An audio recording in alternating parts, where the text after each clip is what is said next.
Hi, everyone, and welcome back to this week's episode of Mommin'. I'm Jessica. And I'm Megan. And we are so excited to be joining you here today. Yes. I don't have much to talk about this week. What's going on with you? Not a ton is going on. I'm so excited, though. I forgot to tell you this, I downloaded like a little curriculum for preschool for Nora. So I printed that out and bought some mini supplies, and I'm trying to get my preschool on this week. So let's see how it goes. Like every day? Well, every day they have, it's like this little book that you buy. It's like the Teachers Pay Teachers thing, I think. It's a site you use too. Yeah. But they have like a little lesson for every day, or you could do like different curriculums. It's like a circle time every day. Although I'm finding that some of it is like, oh, everyone go around the room and talk about this. And I'm like, oh, in my school of one. So I was going to ask, because Asher used to play circle time because he missed it from school. So yeah. Circle time every day. And I was like, oh, cool. There's a circle time component. How do you do that with just homeschooling? Yeah, I'm hoping to borrow Asher so I could actually do some, because some of them require, more than one kid. So I thought it'd be kind of fun if he could come over and do that. Together. But some of it's like cute, like it's a segment on bears that she'll love. And then she was asking me about the Earth yesterday, and I'm like, I didn't have any answers to the question she was asking, so we bought a section on Earth. So we'll see. That'll be fun. And yeah. I just bought a bunch of those mix tiles, and so she figured out what they do, and so she's been putting them all over. Now every time she takes a picture, she says, well, we need to put it in a square so I can put it here, and she'll point to where on the wall. So she suddenly thinks that these are toys. Mm-hmm. So, but they're an expensive toy and not something that she's rough with them. I didn't know they were expensive. I mean, they're not super expensive, but I mean, for a child's toy, and they're not cheap either. Yeah. Not for a toy, but you could decorate a room with them. Yeah, I mean, she put one next to her bed of Grandma and Grandpa, and then she put them at these funny angles too. So you walk in, and it's like an abstract art museum. There's one in the corner over here, and then on the other wall, there's another one. One's upside down. She's moved them so much that they don't stick either. So. Yeah, mine, when I tried to move them, two of them stuck, but the third one keeps falling off. Yeah, I don't feel like they have it.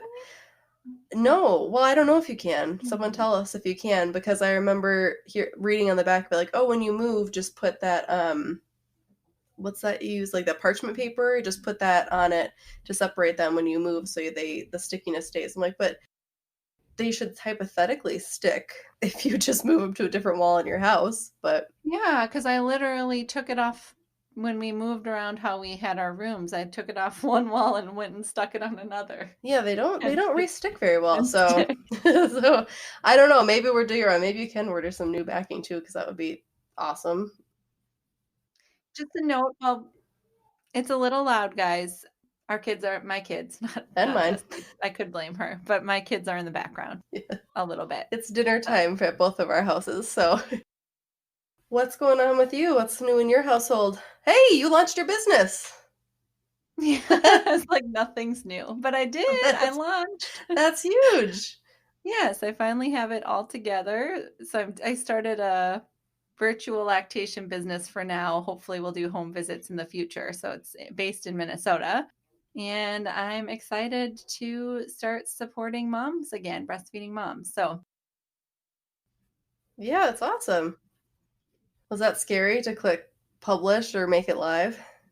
Yes, it was. I don't know why. It's so Not scary. scared to do it, but yeah. But I'm excited. I have all my stuff and electronic medical record and a way to do telehealth.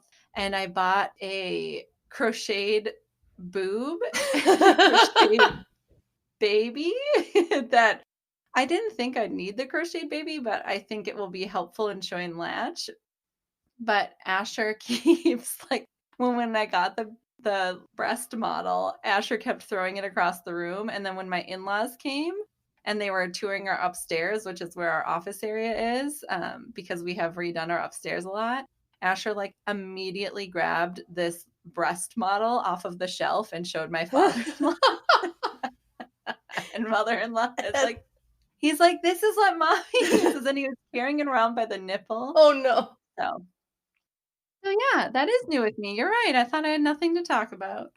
Yeah, I completely forgot that was last week until we were just chatting. That's very Yes, I exciting. know. Time is weird now. And then, yeah, should we introduce this week's guest? Yes. So this week we had the honor of talking to Jasmyn Heard. Jasmyn is awesome. She is a stay-at-home mom to her almost 2-year-old daughter. She is a newlywed, and she is also really passionate about mental health, especially for motherhood. She has her bachelor's degree in psychology and addiction studies, and then she completed her master's degree in family therapy, marriage and family counseling right prior to having her daughter. So she is now a stay-at-home mom, but she has a beautiful website all about mental health for moms, ways to stay motivated, ways to take care of yourself, and just a really warm and inviting place for people to come and get some great tips about how to stay positive and engaged. It's really beautiful. So definitely make sure to check that out. Yes, and she was so much fun to talk to and made me feel so much better about the things I do for self-care. Yes. And also made some good tips that I have used about not using my phone during self-care, and that has made a huge difference. Oh, for sure. Yeah, she validated the way that I do self-care in a way that no one ever has. And I have to say, when I came up from recording that night, my husband was like, "Is everything okay?" Because I was laughing so hard, he thought I was crying, which I was crying from laughing so hard sometimes. So I hope you all enjoy this episode as much as we did. Jasmyn's amazing, and make sure to check her out on Instagram and her website. And please go ahead and if you like the episode, make sure to leave us a rating or review. You can visit us at momandpodcast.com or at momandpodcast on Instagram. Yes, thanks for listening. Enjoy. Hi, Jasmyn. Thank you so much for joining us today for this episode of Mommin'. Oh, thank you all for inviting me. Yeah, we're so excited. You were one of the first people that we started following on Instagram after we had gotten started, and I saw quickly your website, and it just was such this calm, lovely space for moms and all these helpful resources and motivation. I thought we have to have her on. She's so inspiring. Oh, thank you. That's the point. I'm so glad that y'all felt that way being there. That's exactly what I want to portray. So, well, it's working. That's awesome. Yes. We all need that. Yes. Even the layout of it, something so simple. I was like, this is very clean and calming. I think the clean is the focus. right. And I'm actually still a little bit new. I mean, I just started in actually April. And so I was like, you know what? I'm just going to go for a clean. Just going to go for clean. People can easy to navigate. They can get to what they need to get to. Absolutely. I didn't know you were so new to it. That's awesome. I am still a newbie, but hey, yeah. I'm getting there. There. Yes. We hear you. Say, like, it doesn't come off as you are, so that's awesome. Oh, thank you. Yes. Well, we usually get started with just telling us a little bit about yourself. So where you live, if you're married, how many kids you have, what you do. Yes. I am currently a stay-at-home mom to my almost 2-year-old daughter. She is like a little ball of chaos and like a size toddler 7. Like, it's crazy. But I love that little girl. I am actually a newlywed. And when I say newlywed, I'm talking a month and a day. Newlywed. That's how new I am into this married life. But I've been with my husband for 7 years. So the transition to being married was a lot easier than those early years of actually being in a relationship. Oh, for sure. Well, congratulations. Yes. That's so exciting. Thank you. What were you already planning? Like, did you already have your wedding date set and then COVID happened and you guys just did it? Or tell us all that background. Oh my gosh, I did. We did. We actually, y'all, the plan was to get married on the beach in Florida last month, but COVID hit and that was just a no-go with everyone. No one wants to be in Florida right now. So we actually opted to go ahead and go to the courthouse, which I was against at first. I did not want to do it. I was like, no, I really want the wedding. But honestly, that whole experience, I have no regrets about that experience whatsoever, because it didn't feel like we were actually at the courthouse. The judge actually was able to marry us at the gazebo right in front of the building, which was beautiful. And so it was like we weren't in the courthouse, and then he actually gave us the chance to have 10 people present.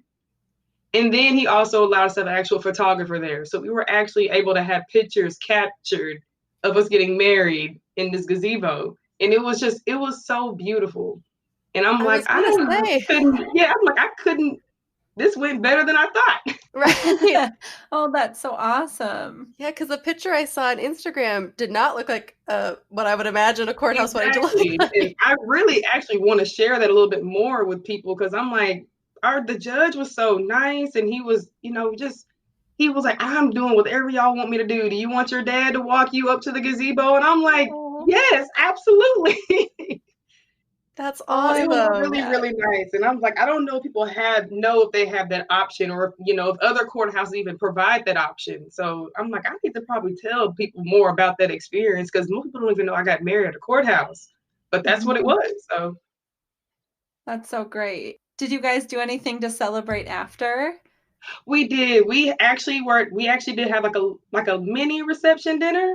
So we went to a restaurant. The restaurant was only allowing a 20 guest maximum, which was fine. That was fine as well. So all of us who were at the ceremony just went straight to the dinner. And we all just had dinner, and it was such a great time. So hopefully we will have that Florida beach ceremony sometime. I do want that to happen, but it's just not going to happen this year. But the experience that we had at the courthouse was great anyway. Oh, I'm so glad to hear that. I mean, that sounds really special still. Like you made it really awesome It was experience. super special. When did you realize, like, okay, COVID is ruining this wedding plan. We need to change. Man, it definitely started hitting probably in about May. I was like, we need to cancel this. We need to cancel this going on in August. Let's figure it out a different way. So That's so hard when I know there's a lot more going on in the world than that, but when you're planning your wedding, it's hard. It's hard to have that changed. It really is. But honestly, like I said, I have no regrets with that decision of going to the courthouse. We will have that beach wedding one day. Mm-hmm. It will happen one Sure. day. Your attitude is awesome. I love that. Yes. And Great. people will be ready to celebrate. Right. It was crazy. Everyone started kind of dropping off, like, no, we're not feeling comfortable. And I was like, you know what? Let's just cancel it all together. Mm-hmm. Probably the smart move, but it sounds like it all worked out.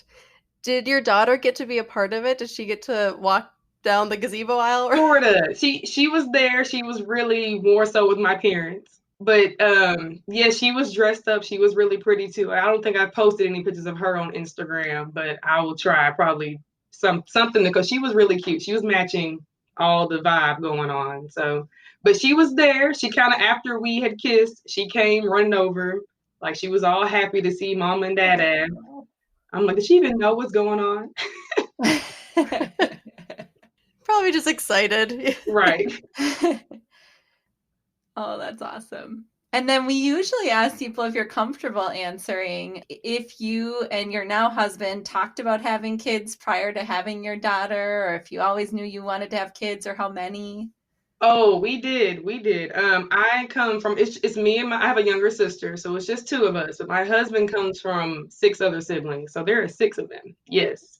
Wow. Whenever I met him, and we kind of, maybe a couple, 2-3 years in, we started talking about, do we want to take this any further? And I'm looking at him like, no way I'm popping out 6 kids. There's no way. But so I looked at him and said that I was good with 3 or 4. That's a good middle ground. We have 1 now, and hopefully, if God's willing, we will have that 2 or 3 more. So I was like, no way with 6, but I'm good with 3 or 4. I don't. My daughter definitely needs a sibling. I am so tired of playing with her. She needs a sibling. It's so true though. They do start to we're kind of toying that line at my house. I have a almost 4-year-old and then an almost 18-month-old. So Right. there's a lot of fighting, but sometimes they play together. I'm like, okay, we're starting to get there. Right, right. And see, my sister has a son of her own. So he's almost 10 months. So he like they're interacting well, but Mhm. he's obviously still got to grow up a little bit more and be a little bit more mobile. But she is ready for him to start walking and everything. She's ready, and I'm just like, yep, she's ready for a sibling. Yeah. Yeah, Oh, a that's so playmate for fun. sure. Oh, that's exciting to think about. I mean, Mhm. 6 though. That at 6 you have to start thinking about, is your house equipped? Is your car equipped? I mean, there's a lot more Right, things. right. And I love his siblings, but I'm like, oh my God, 6 of you. There are 6 of y'all. But his Right. mom wanted a big family. Well, she got it. Yeah, she Right. sure did. Did they all live close to you guys? We're actually the ones that live the furthest out. Okay. So we're currently in Texas, and Okay. his family's all in Alabama. So we live the furthest away. Okay. Is your family in Texas? No, my family's actually in Arkansas. So I'm Okay. actually originally from Arkansas. He's originally from Bama. We met in college. So that's what a Okay. lot of people love to ask, like, how did y'all meet? I'm like, college. Yeah. We met in college, and here we are. Did you go to college in Texas?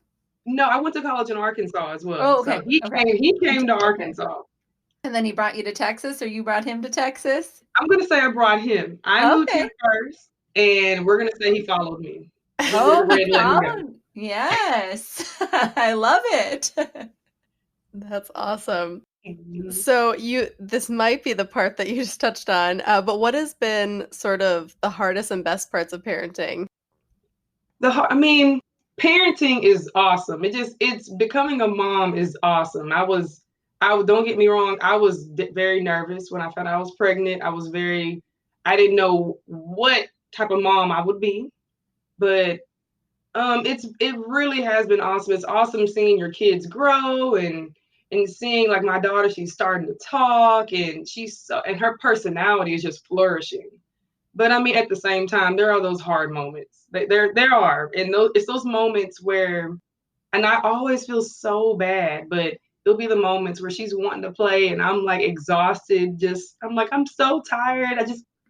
Can you go play by yourself for just 30 minutes? 30 minutes, so I could just take a moment to just unwind. Mhm. And those are those hard moments, and those are the moments you have to really push through. But other than that, it's honestly just been a big blessing. It's just so awesome watching my daughter just flourish. But those are definitely the tough moments where I'm like, I don't feel like being bothered. I just want a moment to myself. And as a Mhm. stay-at-home mom, it's a lot harder to do, but you find a way. It Right. is so hard. Yeah. I feel like those times when my son, I'm like, okay, you know what? You get to watch a show. I just need a minute. And those are Right. the times he's like, let's talk while I watch. Like, oh, I'm like, I should enjoy this, but I just I wanted know. a minute. I know. And then there are those times where you do, but then there's those times you're like, oh, not today. Not today. I need a moment today. Or you just need to get one thing done. Just Right. Just one thing. one. Yes, and they make it impossible. And that's when they know. They come to you and Mhm. like, "No, I urgently need you to play Dragonfire with me or something." Exactly. Yeah. Exactly. Uh, so have you been a stay-at-home mom since she was born? I have been. And this was also something that me and my husband talked about prior. I did not know that I was going to be a stay-at-home mom probably to about 2 months before she came. Okay. So Oh, yeah, so it was just something like we sat down and we were like, okay, what are we going to do? Because I was graduating at the same time, and I was like, what are we gonna do? I'll be done with school, so I'll have that little bit of time, and then it just kind of a month went by, 2 months went by, 3 months went by, and we're like, this might work, or it's working for us right now, wow. and here we are still almost 2 years later, it's still working. And my husband just, Lord, he's such a godsend at times. He's so thankful and appreciative that I am here. and that I am able to do this, and that we have the opportunity to be able to do this. So it's really nice. That's amazing. Yes, that you're on like the same page. Mm-hmm. We were. It was, like I said, it wasn't something that when I got pregnant, it was like, oh, okay, I'm going to be a stay-at-home mom. Or it wasn't anything that I was like, oh, I'm going to be a stay-at-home mom. It was like 2 months before she was here. All right, what are our options here?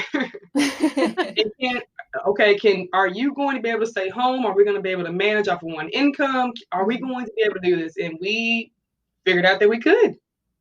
So it was scary at first, but we did it, and we're still doing it.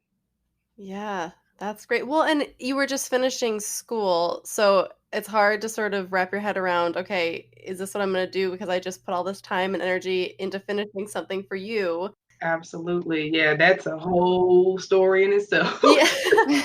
Well, do you want to share that? Yes. Like what you were going to I have no problem sharing it because I actually I found out I was pregnant my second to last semester in grad school. I was pursuing my master's in family therapy.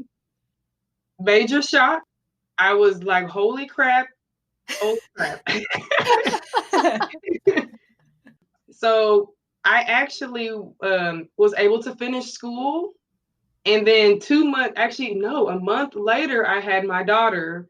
But I was able to finish. I was in my last couple of semesters. I was able to finish early, but I graduated, or I couldn't walk across the stage until after my daughter was born. So it was like I had finished early enough, but since I had known, I finished early enough to where I was finished before I had my daughter. And then after I had her, I had that chance to actually walk across the stage.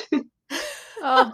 And so it was, that was a major transition between being in school and working, and then being like, okay, now I'm going to be a stay-at-home mom, even though I just put in 3 years in grad school Yes. to pursue family therapy, which is what I still aspire to do and what I'm still hoping to do. Oh, that's awesome. But, Wow. What made you want to go into family therapy? it's really, really interesting the way that because I had actually aspired to go into just individual counseling. Just because there's a difference in regards to talking to an individual and talking to a couple or a family of 4. It's a big difference. You're dealing with more people, obviously, and you're dealing with different age ranges, especially when you're dealing with kids and the adults. But then when I took a class in my while I was getting my bachelor's degree in addiction, and I was realizing that relationships and relational components mattered dealing with addiction. When you're dealing with addiction, you can't go into it by yourself. You're going to need help. And so I remember talking to my professor, and I was like, it's super, it's crazy how, people think they can take addiction on by themselves when ultimately they really do need help. And she was saying, yeah, that's where the family comes in, like your family history, your husband and your partner. And I was like, I wonder why they don't do therapy like that. Like, why don't they have their support system there? And she was like, they do. And so she was like, she's like, if you're really interested in that, you should really pursue family therapy. And I didn't even know that existed. And so I was like, oh, you've got to tell me more.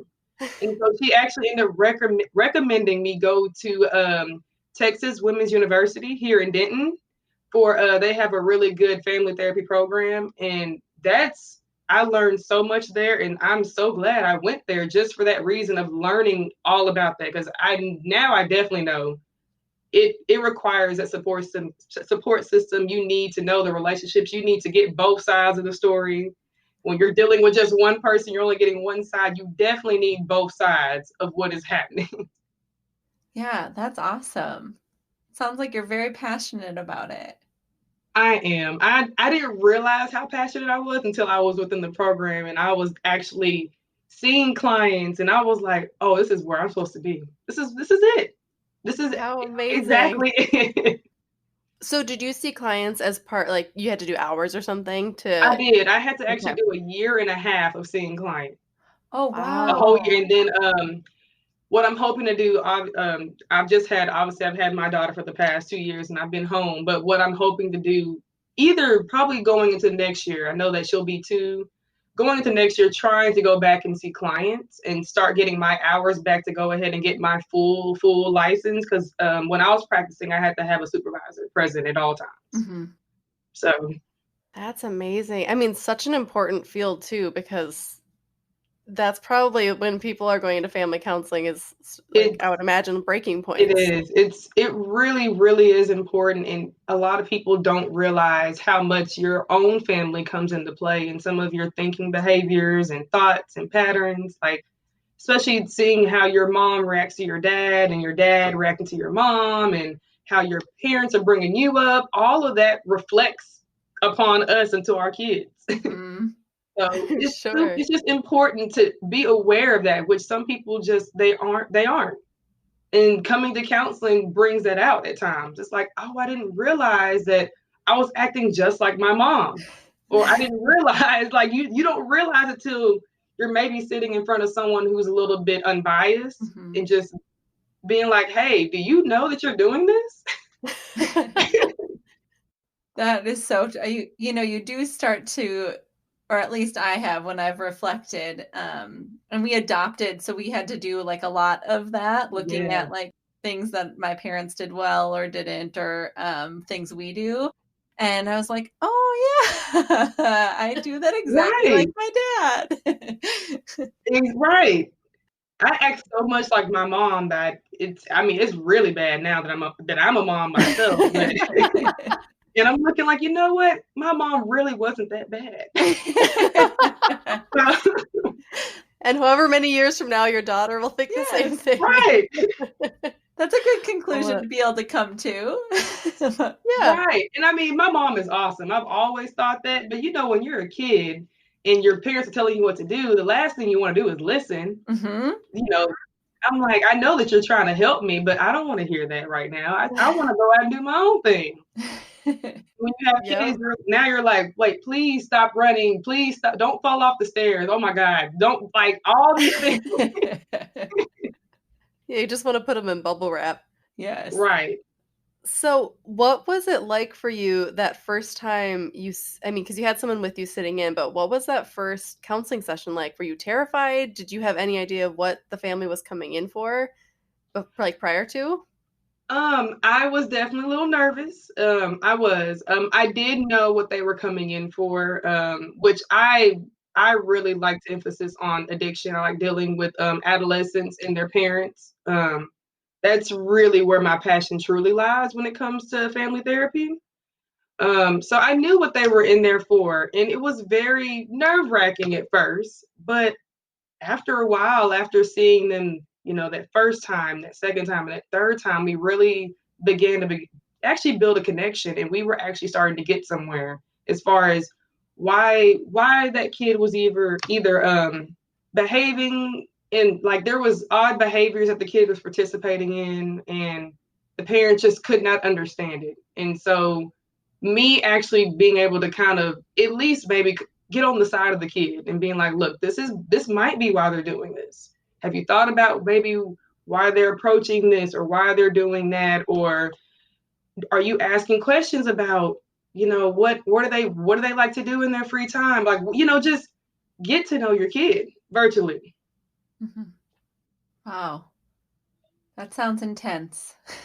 It can be, especially dealing with the kids that I was dealing with. I was dealing with a lot of the kids that were, the behaviors they were, was a lot of drug use. Mm-hmm. So just it had to be intense for just to kind of bring an alertness to, like, hey, this is serious. Mm-hmm. This is a serious matter. I'm obviously here to kind of guide, but this is still a serious matter, and we need to at least get down to why they feel the need to even use drugs to begin with. Mm-hmm. And some of the drugs were pretty hard.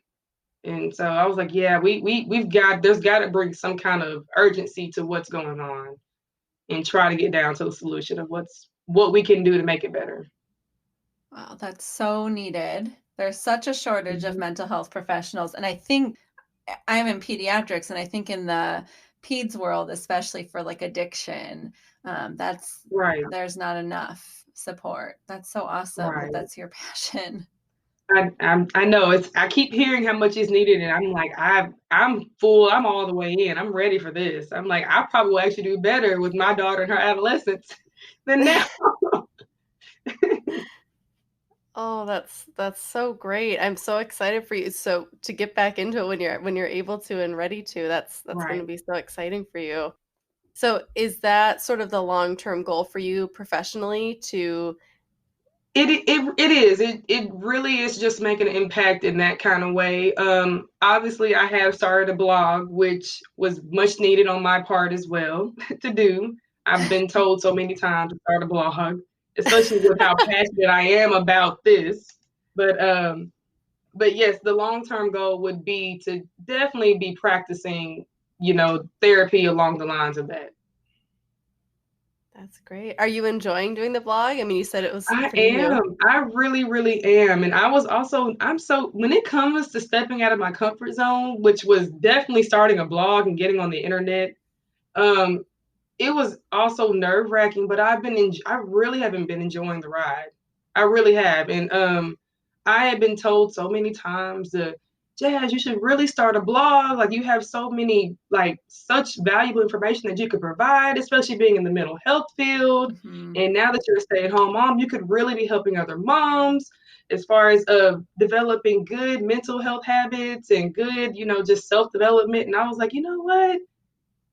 I guess I could do that, huh? I mean, I'm home and sometimes you feel kind of unfulfilled being home, especially considering that I was wanting to go into therapy Mhm. and start practicing. And this has really been filling that for me, just That's filling that awesome. void that I was really needing. Yeah. Oh, that's amazing. So I know you said the blog is still pretty new, but have Mhm. you seen, like, I'm sure there's an analytic side. Have you seen that there's been a certain post that has gotten a lot of traction more than others, or Yes, if I had to say the more popular post on my blog, it's definitely the stay-at-home mom post. But the one that's really, really popular is the one where I discuss taking back control with positive self-talk. And so I don't know if anyone here is aware, but we all, which I mean, I'm saying I'm generalizing, but for myself, especially for myself, I am my worst critic. I can talk really, really badly to myself. Like, and isn't it funny how if someone were to say that to my face, I would have a problem with it. But I can really go in on myself and talk so bad and tell myself that I'm not good enough, that I'm a terrible mom, and that what is wrong with me? Why are you like this? And so in that post that I was talking about taking back control, I really dove into talking more kindly to yourself. And how do we do that? How do we start talking more kindly to ourselves and being more kind to ourselves? And it really does start with knowing what triggers those thoughts, period. And then just reframing those thoughts into more positive ones and then just practicing them. So I know that when it comes to if you're a lot like me, it's not an overnight thing where you're all of a sudden going to be really, really just kind and super upbeat all the time. But with practice, I think that I've gotten better and I cheer myself on a little bit more as opposed to telling myself that, oh, that's not going to work, or I can't do that. That's too hard, or I can't do this. And so I really dove into that post on what we can do and also kind of sharing what I do and how I boost myself and how I cheer myself on. And and of course, I shouldn't be surprised, but that's the most popular post right now. And the comments on there are so nice. And I hear people say that this was needed and thank you for sharing this. And I am just like you. I do that too. And I'm so glad someone spoke on this. And it's really kind to know that I'm not alone in that aspect. And also great to know that I'm helping someone else too. oh, for sure, because that I think, like you said, that internal monologue can be so hard. Right. The title of the post is Taking Back Control with Positive Self Talk. So, reframing those negative thoughts that you tell yourself in a more positive light. And just, I kind of break it down to how you can do that, starting with identifying acknowledging it and pretty much reframing it and practicing talking to kind to yourself. So is it sort of recognizing when you're doing it and like you said, what triggers it, but then saying like, calm down, like Right. how do you Well, do it? Well, okay, so this is actually really funny because I've actually said this in the post as well. I literally tell my viewers, I'm like, think of negative thoughts like gnats.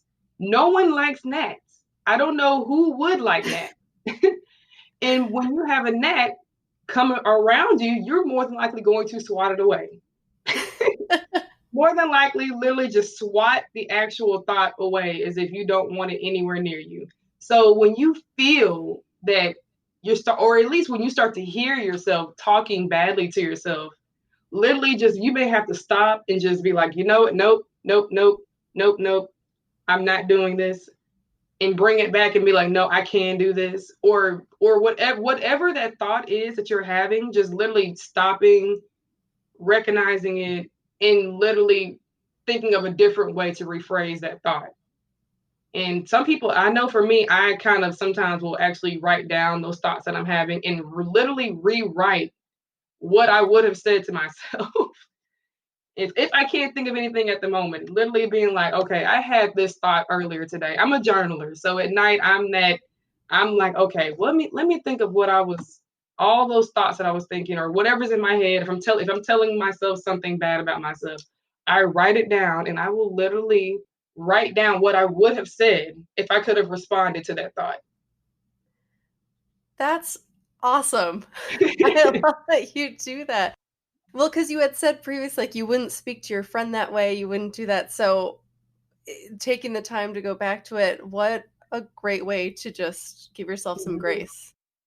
Absolutely. And that's really what it comes down to, is really just giving yourself some grace with that.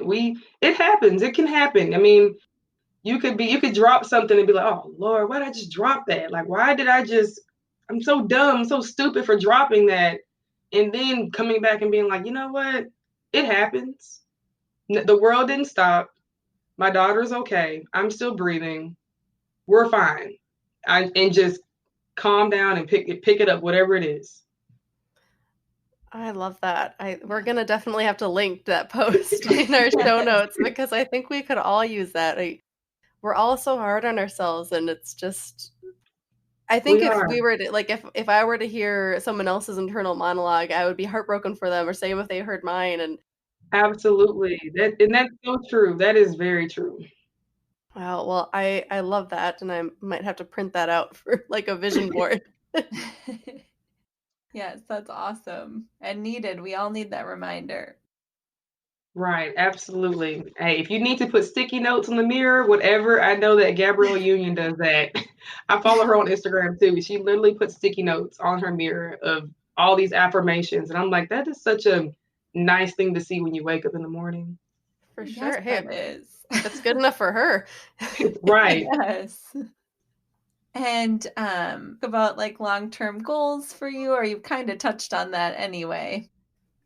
Right. The long-term goal is to be a marriage and family therapist. That is definitely the long-term goal. I'm enjoying being a stay-at-home mom now. I'm enjoying doing the blog, and honestly, I'll probably just keep the blog. It's honestly become something I do in my free time. I'm like, you know what?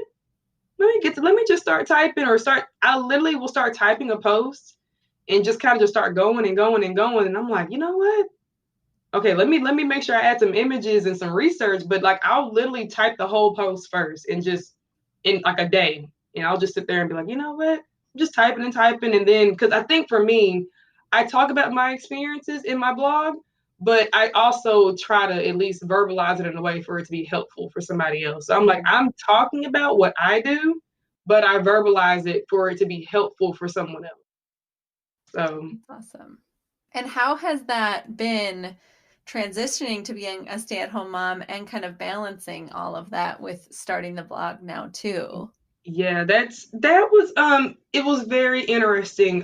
Just because I don't know how to describe this. How do I describe this? Because actually there's no other way. Okay, so I should have started this blog 6 months prior. So I I actually had 2 posts just sitting. I had bought my domain and I had typed 2 posts and I let it sit there before I hit launch. Wow. I could not find the courage to press launch. In April of this year, I was like, you know what? No more waiting around. Let's do this. I'm going in and press launched. And the response has been awesome from my family, from my husband. Um, Obviously transitioning. I work my blog in my free time, so when my daughter is asleep, usually at night, during that nap time during the day, and sometimes in the morning, I'll get up. My husband is very helpful in like as far as when he's off work, he'll try to take my daughter for a couple of hours if he sees that I'm over here and I'm in my zone typing out a blog post or trying to learn a little bit more about blogging. So the transition was a little bit weird because my husband was like, "So you want to start a blog?" I was like, "I think I do." I was like, "I think I do." I'm like, "It would be, something to do." And he was like, "Well, if you want to, you should go ahead." And I was like, "Okay, I think I'm gonna press launch. I think I'm gonna go ahead and do this." And like I said, he's been super supportive and just being and treating it like something that I take it seriously. So he's been treating it seriously with me as well, being like, "Okay, well, if you want to do that, let me take our daughter for a couple of hours while you're doing your thing." And so it's the transition actually was pretty easy, but obviously at times when I'm here by myself, my daughter can also I have to learn to work around my daughter. Yes. So Yeah, that can be hard if nap time doesn't go as planned or yeah, something. right. That is so true. And tell us about being a stay-at-home mom. I mean, has it changed because of COVID? Because you can't always go and do the things that you maybe had, like circle time or whatever. And just what it was like, did you have other stay-at-home mom friends already when you first started staying with her? Or what was that whole whirlwind like after you decided to be with her? Oh man. So stay at home mom life was very rough in the beginning. And if y'all don't mind me sharing, I definitely experienced postpartum depression. It kind of snuck up on me. I didn't realize it at first. And some people don't think of it as most people think of postpartum depression as like maybe someone crying often, even having thoughts of suicide and all that. And I actually didn't experience that. I experienced pure anger. I was so irritable. I was irritable all of the time, which I actually once I didn't know that it was postpartum depression until I actually spoke with my doctor. And she was like, well, she's like, I know most people associate it with crying, but there is such thing as postpartum anger and it happens. And she's like, and I really think that's what you're experiencing. And it was a very rough it was a rough few months just from being I was angry and I mean I was crying too. I was probably crying like once a week. Just I was just crying because I also decided to breastfeed, which was my very first time breastfeeding, which if you have breastfed for the first time, it's like your child is like latched on to you. Like you're just it's insane. And I just remember being like, why did I make this decision to breastfeed? I am my child's only food source. I remember having those really, really bad thoughts and thoughts that I was also feeling guilty about. Because I'm like, what mom would have these thoughts of, why wouldn't you want to breastfeed your child and all that? And just it was it was really hard in the beginning and also being a Black stay-at-home mom as well. I didn't see many Black stay-at-home moms. I didn't. My family, my mom worked all of mine and my sister's younger years. My grandma also worked. My husband's mom worked. It just the concept of being a stay-at-home mom just seemed foreign to everyone who I was close to, and it was a bit of a transition trying to convince people that hey, this is what we decided to do. Could we put her in daycare? Absolutely. But this is a decision that we decided to make. We as a couple and as a family made the decision that I would stay home and that's what we're going to do right now. And I will figure it out. It's crazy. And maybe irritable as I am right now, that's something I need to work through. I need to work through that, and I will figure it out. But it was definitely a transition when you've been working and in school for all these years before, and then all of a sudden going home and being home, and you're just in this mode of giving all the time. It can become tiring and unappreciative, and obviously cause a lot of irritability for me. So Thank you for Wow. sharing that. That I think so many women and so many of us experience postpartum depression, and it isn't classic. And so, like you right, said, then it's not recognized. right. And anger is definitely one of them. It's definitely one of those symptoms that I just was not aware of. And even I'm in the mental health field, and I didn't even realize that anger was a part of postpartum depression. I mean, even dealing with patients or clients that had depression, there was often a lot of times a lot of crying and even just remaining silent, but it was no lashing out or anything like that happening with any of the clients that I was seeing, which I guess I'm still, new in the therapy. I've only been doing it for about, a year and a half. So I probably would have seen it, but because I didn't recognize it within myself. Wow. Thank you for sharing that, because I think that probably happens all the time. And I had some postpartum anxiety and depression, and also didn't know. It was just like, Right, oh, this is normal. And I right, think we exactly. have to stop feeling like it's normal, and there has to be some sort of shift in the way that we care for moms in the postpartum period to help them Mhm. recognize it. And I think it's called, Megan would know, the Edinburgh test that they give Mhm. you. Right. Maybe that's not enough, and maybe we need to do more, or have like a 2-week appointment and just have someone call and check in, because like you said, you don't know. Exactly, exactly. I know that most of us go to see the doctor, what, it's 6 to 8 weeks, and I completely agree. Maybe because I mean, we obviously are going to our kids' doctor, very early on, and those, like, what is it, a day, a week, a month? Mhm. Like, we're going so early, Mhm. but it's kind of like mom kind of gets lost in there. So I was like, I agree. Maybe like a 2-week postpartum appointment, just a mental health appointment, not even a physical. I mean, because I know that most doctors do that the 6 week, but just a mental check in, just to see, hey, how are you doing? How are you adjusting? Like, that would be something I would say would be needed. Yeah, it's tough. It Yeah, is. and did you feel like you had to defend your choice? It sounded almost like you felt that way. I did. It was. I absolutely had to, just like I said, it was unfamiliar with the people who were around me, was just being a stay-at-home mom, like, oh, so you're just gonna sit at home all day? That was really, that's what you're think that's what people assume. It's a Mhm. common assumption is, oh, well, you're just gonna sit at home all day and just be with Giselle. And I'm like, I do a little bit more than that, but even more than just being home with her. But it's so unfamiliar. So everyone just was like, well, when are you gonna go back to work? Like, are you doing this for just 2-3 months? And I'm like, as of right now, this is what's working for my family, and my family Mhm. is my priority. And so therefore, this is what I will do. And hey, if whenever my daughter goes to school, or if we do have more kids in the future, we'll figure that out. But I was like, hey, when my daughter does go to school, maybe I will start going back into. I'm like, I did get my 2 degrees, so it's not like I'm just over here uneducated. I'm like, I can pursue that still. That is still an option for me. But for Mhm. right now, my family is my priority. So therefore, I will continue doing this as long as we need to. Good for you. Yes.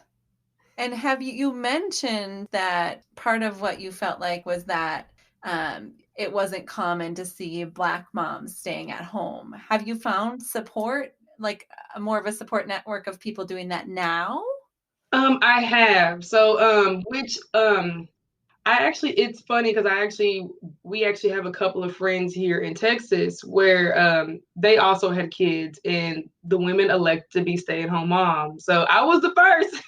I was the first of the bunch, and I don't know if I inspired them. I don't know if I did or not, but now there is two more people who are also being at home, and we have grown so much more closer because we can talk about our experiences of being at home and what that's like, and having that support. And another support system that I think of a lot, especially during these times, are Facebook groups. And they're huge. They are huge now. They just are. And there's actually a really large Black stay-at-home mom group on Facebook that is super interactive, and there's people who are constantly posting, and there's so many relatable posts within that group that I find myself typing, being like, oh my gosh, I completely relate to that right now. Like, that is so happening to me right now. And just that I almost wish I had found them earlier. I didn't find them till this year. But I am starting to find more support in that area. Mm-hmm. But as far as being probably still kind of seeing it, I don't see it as often. Like I said, I'm lucky that I do have two friends that are stay-at-home moms now, but I don't see it often. And like I said, with my family and his family, it's a little unfamiliar at times. Mm-hmm. So people have assumptions where they assume that certain things are happening and they are not. If you become a stay-at-home mom, even for a freaking like maybe 3 months or so, you'll know what that looks like. Oh, it's way easy. No, not saying it's not way easier to work and be a mom, but yes, I felt personally that going to work was a break. And yeah, it wasn't easy. It was still a really hard balance, but being at home with kids all day is the hardest thing I ever do. 100%. I'm telling you. I'm telling you that transition though it is different though, especially because like my husband obviously works outside the home. Mm-hmm. So I mean, I can venture into this, but have y'all ever felt that resentment? Like if you start to look at them like, oh, you get a break. Yes. Yeah. So you get that break. Oh, okay. And I mean, you have like, I have to remind myself, it's like that negative talk, like, oh, Right. we're able to live and like have food on our table because of him. But at the same time, I'm like, I would love to go sit and talk to adults on Zoom or. Oh my, exactly. That is exactly true. Yeah. And part of that postpartum depression, that was what I was feeling early on. I was like, oh, it just was. I was starting to feel resentment, and I knew that something had to give, something had to change, because I was starting to feel resentful of my husband and resentful of my daughter, which once again, all these feelings of guilt, like, why would I feel this way? And what is going on with me? And so, yeah, just something had to give, and I'm fine. And I'm glad that I was able to finally get some help with that. So, yeah, and good So for glad. you. Yeah. It's the hardest thing to ask for help and admit that you're feeling those feelings. So, right. So switching gears a little bit, you mentioned a little bit for you, like Facebook groups are really helpful, especially now that we're all a bit more disconnected than we're used to being. Right. But do you have any other tips for moms regarding self-care of how they can take care of themselves, and especially in terms of like negative thoughts and feeling overwhelmed, either a post from your site or just something that you feel resonates with you that could help other moms? For me, honestly, I take it one day at a time. I really do. I take it one day at a time. Self-care is for yourself, so it should be something that you like to do. So I can provide tips all day long and be like, oh, like for me, I love to read and I love taking a bath, or all of those normal things that people love to say. But like, if self-care is you binge watching like your favorite show for like 3 hours, please do it. Please thank do you. it. Like, I've needed to hear that for years. like, please, like, I am so here for the binge watching. Like, and I'm so guilty of sometimes, like, if my daughter goes down, like if my daughter goes to bed, I'm like, I'm gonna watch 3 episodes of Grey's Anatomy tonight. I'm gonna get it in. I am gonna watch, and I'm not gonna be on my phone. I am gonna be so tuned in to Grey's Anatomy right now. So it's whatever works for you. There should be, I do think there should be some time that you do set aside to do something for yourself every day, which has been for me kind of the blogging thing now. That's kind of my thing now, where I'm like, okay, after my daughter goes to bed, I'm like, let me go check my analytics, or what's on my mind right now. Let me go start typing to see what comes to mind for me right now, and just something, just because you need to find some way to feel fulfilled, like, just some level of fulfillment that is also taking care of yourself. So is Grey's your go-to? Man, I'm a big Grey's Anatomy fan. I have watched every season. Are they coming out with a new season? I think they are. I don't know. I think maybe. I don't watch it anymore. I know it's one of the longest shows that's been running forever. Yeah. And I am here for all of the Grey's Anatomy's episodes, all the way back to the first episode. 100%. I'm a big fan as well. I think they're like all TV for this fall. I think they're like on a different schedule than they normally be, but they are coming back. Oh. Yeah. Oh, then it's going to be lots of binge watching nights then. Yeah. That's exactly what's going to happen. I even saw a teaser that I mean, it's total trash, so it might not be legitimate, but that Alex Krev might be coming back, and that made me very happy. Oh, now that would make me happy too. Yeah. Yes, that would make me happy, because I feel like everyone is leaving. I'm like, well, there ain't gonna be no one left but Grey. I know. I just want to note one thing, and it's that you said that you're off your phone when you're binge watching, and I think that is such good advice. All of that was good advice, but that too. Oh, and that's the thing. My phone, we're so attached to our phones anyway, but when it comes to self-care, my phone is not included. So if I did want to provide that type of advice, please don't include your phone in your self-care, because I know it's easy to get caught scrolling on Instagram and Facebook and all that, but when it comes to self-care for me, my phone is not included. My phone is probably either on the charger, a few feet away from me. It needs to be away from me in order for me to be fully engaged in doing something for myself. So that's fantastic. Yes. Advice. Yeah. I mean, probably something we all should be doing and none of us are. Yeah. Right. We all need to hear that. Yeah. Yeah. But also that permission, that bit, because that does bring me joy. Watching TV makes me so happy. I know. It brings a lot of us joy. And I know that some people are like, don't do that. I'm like, I am so binge watching a show every now and then. Right. Because I mean, some shows, like my daughter, like I don't want to watch Nickelodeon all day long, which my daughter is such a huge fan of Paw Patrol and the Mickey Mouse Clubhouse. And I'm like, throughout the day, I'm like, okay, I'm going to let her have the TV in it. But as soon as she goes to bed, I'm like, I am totally turning on my shows now. Yeah. So. I feel so relieved hearing a mental health professional tell me that that's okay.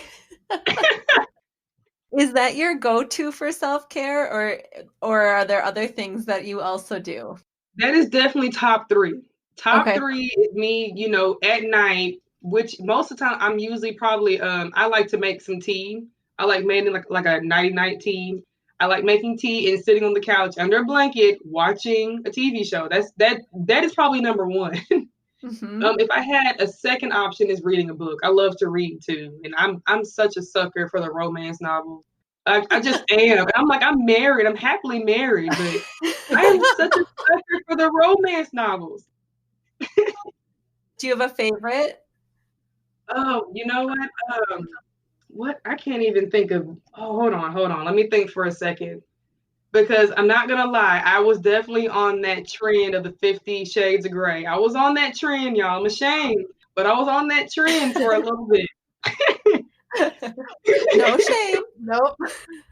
But there was, and I can't even remember the title. That's bad, y'all. I can't remember the title of this really, really good romance novel I read a few years ago. And it's okay. Do I even have the book anymore? I can't even remember the title. But I was definitely on that. I was definitely on that 50 Shades trend when that was happening a few years back. When everyone was talking about it, I was like, okay, my interest is peaked. Let me figure out what this is. And I was like, holy crap, I read all of them in a week.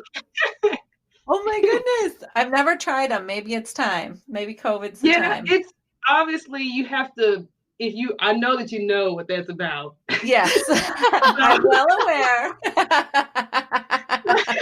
It's like, we're all grown here. We know what that's about. But it was my first kind of book reading like that. So I think that was why. I was like, wow, this is interesting. But, if I didn't know and I was like, oh, Jasmyn recommended this, and I started reading. I kind of wish that Oh I my gosh. right, it's like, I totally go ahead, girl. I'm not gonna say anything. Go right ahead. You come talk to me afterwards. We'll talk about it afterwards and let me know your thoughts. Oh, I love my it though. That's awesome. Do you have, we like to ask everyone if they have a favorite parenting tip that they have been given. Oh, you know what? The tip it's actually a tip I recently came across in a Facebook group. And it was literally one of the ladies on there said, there's more than one way to change a diaper.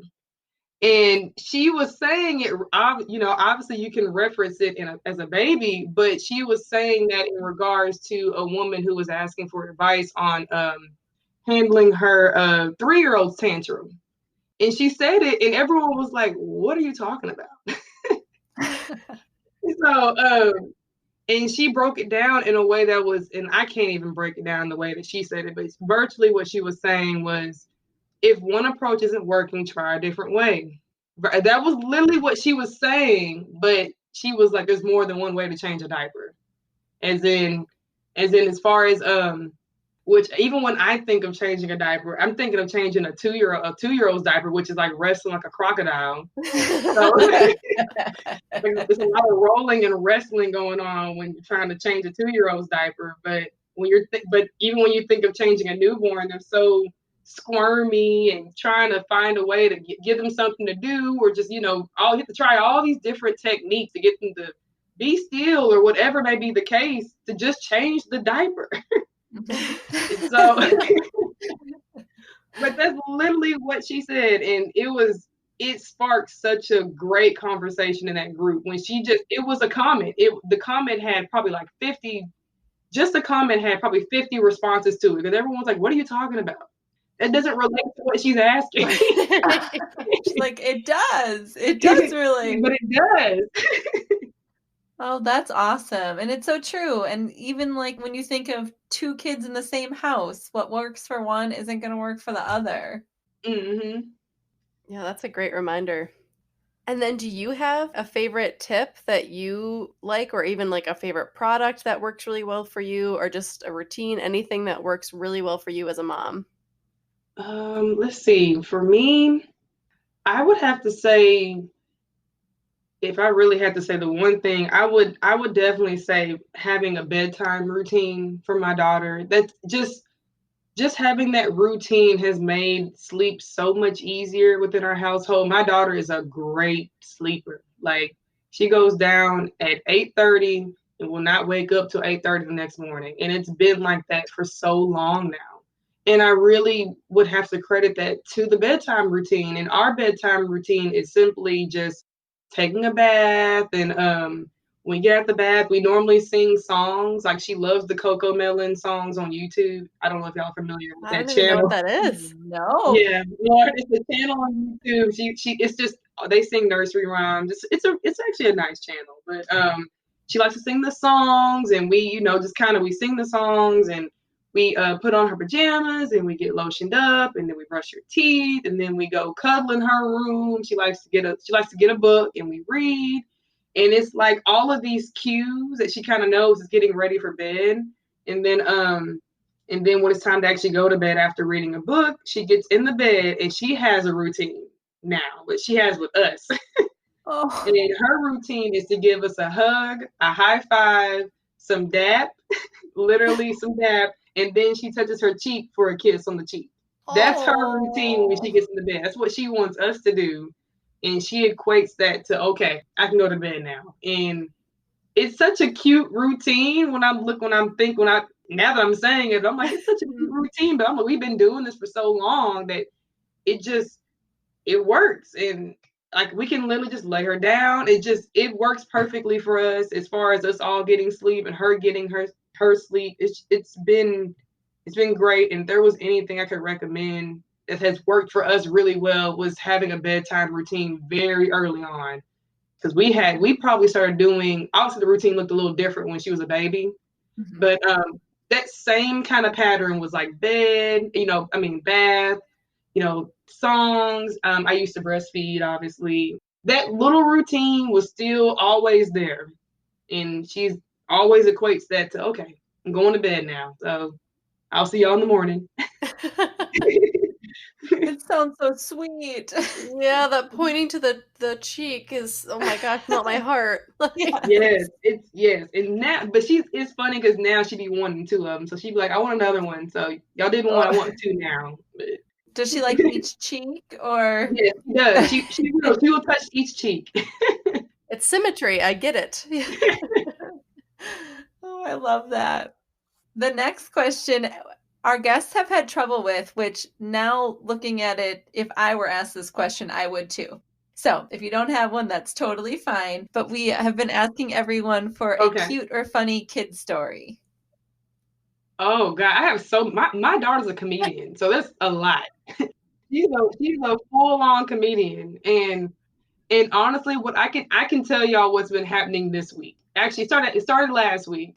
And the story is just, so I'm a morning shower taker, y'all. So I like when I get up, I like to get in the shower. I like just that fresh feeling. And my daughter knows I'm a morning shower taker. So what she has lately been doing is getting out of her bed, and she strips all the way down, and she knocks in on the shower because we have a door. She knocks on the shower door and just begs to come in the shower with me. And I'm looking like, this is supposed to be my alone time. This is supposed to be my alone time. And then this week, she brings her baby doll with her. So now it's 3 of us in the shower now. And I'm like, oh, it went from being a party of just me to now it's a party of 3 in the shower. And I'm embracing it, but I'm just like, oh, this is supposed to be my alone time. But every morning she comes up, her little naked butt, knocking on the door with baby doll in her hand, like, all right, this is our shower time. I'm like, oh, whatever, but it's okay. And it's gonna be funny to tell her this story when she gets older. I'm like, you used to get out the bed, hear me in the shower, and come knocking on the dang shower door, booty naked. And begging to get in the shower, and here we are all with your baby, with your little baby doll. I'm kind of curious if it's gonna multiply. Like if next week it's gonna be baby plus friend. I'm telling you, I don't think I can handle more than 3 of us in the shower. Does she take her diaper off? Yes, like she does the whole process. She gets out of all of her clothes all the way down to the diaper.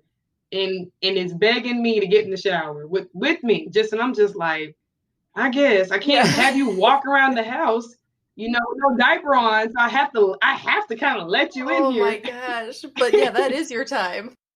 Yes. And then actually, you know what? Yesterday she forgot the baby doll.